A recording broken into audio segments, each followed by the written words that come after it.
पूर्वीय अध्यात्म में सत्व, रज और तम की त्रिगुणात्मक जो व्यवस्था है वो समग्र जीवन को और सभी प्रश्नों को समाधान करने वाली व्यवस्था है।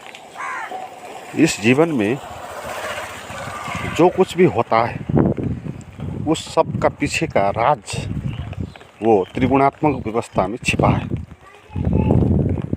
कहते हैं 3 का जो आंकड़ा है सभी जगह लागू होगा। 3 में से 2 जो होंगे वो बाइनरी अपोजिशन होगा, वो एक से दूसरा भिन्न होगा, और उसमें से जो तीसरा होगा वो दोनों को जोड़ने वाला होगा। तो ये 3 जो 3 का आंकड़ा है सभी जगह लागू होता है। इसलिए हमारे अध्यात्म में 3 का आंकड़ा बहुत जगह दिखाई पड़ता है। जैसे ब्रह्मा, विष्णु और महेश, इसमें ब्रह्मा निर्माण का, महेश संहार का और विष्णु दोनों को जोड़ने वाला। ऐसे ही गणित में भी जो एटम सबसे छोटा अणु होता है उसमें भी इलेक्ट्रॉन, प्रोटॉन और न्यूट्रॉन होता है। तो वो 3 का आंकड़ा वो सभी जगह होता है। और सत्व, रज और तम ये त्रिगुणात्मक व्यवस्था है। जीवन में जो भी होता है हमारे जीवन में वो सब एक गुण का खेल है। ये 3 गुण में से जो तामस वाला गुण है वो रोकने की व्यवस्था है, चीज़ों को स्थिर करने की व्यवस्था है, इनर्शिया है। और जो राजस है वो गति की व्यवस्था है, वो बाधा अवरोध का उल्टा है। किसी चीज़ पर बाधा पड़ जाए तो रुकेगा, और बाधा ना पड़ जाए तो वो चलेगा। चलना और रुकना ये जीवन का नियम है, और चलने के लिए रुकना आवश्यक पड़ेगा और रुकने के लिए चलना आवश्यक पड़ेगा। ये रात और दिन, सुख और दुख, जन्म और मृत्यु, ऐसे ही 2 व्यवस्था है। हम चलते हैं तो चलना वो जीवन का नियम है, उसको राजस बोलते हैं। एक्टिवनेस, स्पीड है, मूवमेंट है। आदमी मूवमेंट नहीं करके बैठ नहीं सकता, जी नहीं सकता। मूवमेंट चाहिए, शारीरिक लेवल पर, मानसिक लेवल पर मूवमेंट होता है, गति होता है। जीवन गत्यात्मक है, हर चीज़ मूवमेंट में हो रहा है। पेड़ पौधा बड़ा हो रहे हैं, पशु पंछियाँ बड़े हो रहे, आदमी बड़ा हो रहा है, चल रहा है, गा रहा है, घूम रहा है, बोल रहा है, कृत्य कर रहा है। ये सब राजस प्रवृत्ति है, मूवमेंट। और इनमें रुकना भी पड़ता है। जैसे सोना पड़ता है आदमी को, अगर वो नहीं सोया जाए, वो नहीं रुक जाए तो उसके पास जो एनर्जी है वो बचेगी नहीं। तो एनर्जी को इकट्ठा करने के लिए रुकना आवश्यक है, विश्राम आवश्यक है। विश्राम और गति दोनों का संतुलन होता है। जितना आप काम करते हो वो उतना ही आपको विश्राम भी करना पड़ेगा, उतना आप थक जाते हो। तो जो रुकने की व्यवस्था है, जो अवरोधक शक्ति है वो है तामस है। जैसे पत्थर है वो तामस प्रवृत्ति है, वो अवरोधक है, वो एक ही जगह पर बैठा है, और पृथ्वी का जो गुरुत्वाकर्षण नियम है उसको नीचे खींच रहा है। और ये पृथ्वी गुरुत्वाकर्षण को नियम के कारण उसमें मूवमेंट नहीं है, वो नीचे जड़ हो गया, एक ही जगह पर स्थिर हो गया, इनर्शिया बोलते हैं जिसको। तो वो तामसिक प्रवृत्ति है। और ये तामसिक और राजस दोनों वृत्तियों को सात्विक वृत्ति जोड़ के रखती है, नहीं तो दोनों प्रवृत्ति अलग अलग ही हो जाएगी। अगर जोड़ने वाली कोई तीसरा व्यवस्था नहीं है तो जो चल रहा है चलता ही रहेगा, और जो बैठा है वो बैठा ही रहेगा। उसको समन्वय करने वाली तीसरी व्यवस्था आवश्यक है, तो उसको सात्विक बोलते हैं। तो जीवन में तामसिक और राजसिक जो वृत्तियाँ होती हैं, तो वो दोनों का संतुलन होना चाहिए, उसी को सात्विक बोलते हैं। तो जिसका जीवन जितना संतुलन होगा, चलना और रुकना, इसमें उसका जीवन उतना संतुलित होगा, उतना व्यवस्थित होगा, उतना उसको आनंद और खुशी का भी अनुभव होगा। जिसके जीवन में संतुलन नहीं होगा, वो या तो तामसिक पल्ला उसका भारी होगा या राजसिक पल्ला उसका भारी होगा। अगर तामसिक पल्ला भारी हो गया तो ऐसे मूड बन के बैठेगा, कुछ कृत्य नहीं करेगा, निढल्ले जो सोए रहेगा, दिन रात सोते रहते हैं ना बहुत लोग, काम कुछ करते नहीं। तो ऐसे तामसिक भोजन भी करते हैं, खट्टा ज़्यादा, पीरा ज़्यादा और बहुत मांग शराब, इस किस्म का जो खाने कुरा है वो तामसिक प्रवृत्ति को बढ़ाता है, उस हार्मोन्स को विकसित करता है। तो ऐसे खाने पीने वाले और ऐसे निढल्ले बैठने वाले जो लोग होते हैं, तो वो तामसिक वृत्ति उन पर ज़्यादा है, और इनमें राजसिक वृत्ति ज़्यादा होने वाले भी होंगे। ऐसे आदमी एक जगह पर बैठ नहीं पाएंगे, वो चलते ही रहेंगे, कुछ कुछ करते ही रहेंगे। आपने देखे होंगे ऐसे बहुत से आदमी समाज सेवा करते हैं, संगठन में जाते हैं, राजनीति करते हैं, नेता बन जाते हैं। तो जो नेता बन जाते हैं, ये राजसिक प्रवृत्ति के आदमी हैं। ये एक जगह पर स्थिर बैठ नहीं पाएंगे, उसको कुछ ना कुछ करना है, मोमेंटम, गति चाहिए।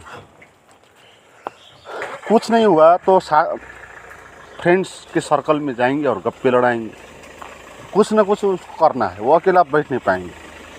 तो ये दो अतियाँ हैं, लोग दोनों अति में ही फंस जाते हैं।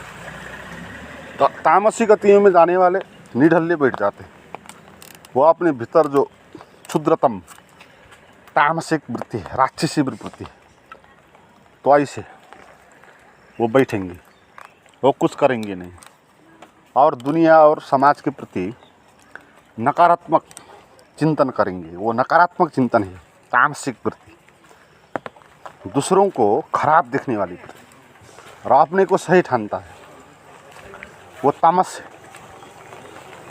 और रजस जो व्यक्ति होगा, वो करेगा पद प्रतिष्ठा धन इत्यादि पाने के लिए, अहंकार को बड़ा करने के लिए, वो अहंकार है। रजस वृत्ति जो है वो अहंकार को बढ़ाने की व्यवस्था है। और तामसिक जो वृत्ति है वो पशु बनने की व्यवस्था है, वो पशु बनना चाहता है, वो खाता है, पीता है, नशे का सेवन करता है और सेक्स करता है, और उसी दुनिया में लोटपोट डूबता है। तो वो पाशविक वृत्ति जो पशु जैसे बनते हैं, तामसिक वाले। और राजसी वाले एक्टिव होते हैं, वो अहंकारी होते हैं। दोनों में खास फर्क है नहीं, वो विपरीत ध्रुव है, पॉजिटिव और नेगेटिव है।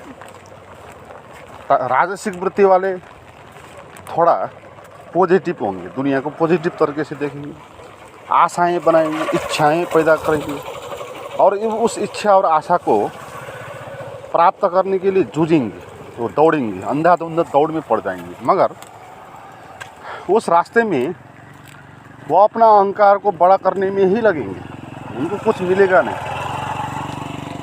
तो दोनों वृत्तियों का संतुलन करना चाहिए। उस संतुलन करने की जो व्यवस्था है उसको बोलते हैं वो सात्विक। तो सात्विक का अर्थ ये है कि आप चलना और रुकना, ये दोनों को आप संतुलित कर दो, दोनों को मिला दो। जब चलना है चलो, फिर जब रुकना है अच्छे से रुक जाओ। रुकने का समय आया तो फिर मत चलो। लोग राजसी लोग क्या है, वो जब रुकते हैं तब भी रुक नहीं पाते, तब भी वो मोमेंट में रहते। जब कार्य करते हैं तो वहाँ पर तो एक्शन हो ही रहा होता है, मगर जब बैठ रहे हैं तब भी बैठ नहीं पाते। वो मन में वही खिचड़ी पकती है, तो वो बैठ नहीं पाते। और जो बैठने वाले तामसिक होते हैं वो कुछ कर्म करते हैं तो भी कर्म कर नहीं पाते, वहाँ पर उनका लेजीनेस प्रकट होगा। वो कर्म करेगा तो भी वो ऐसे ही कर्म करेगा, उसका लेजीनेस वहाँ पर भी हावी होगा।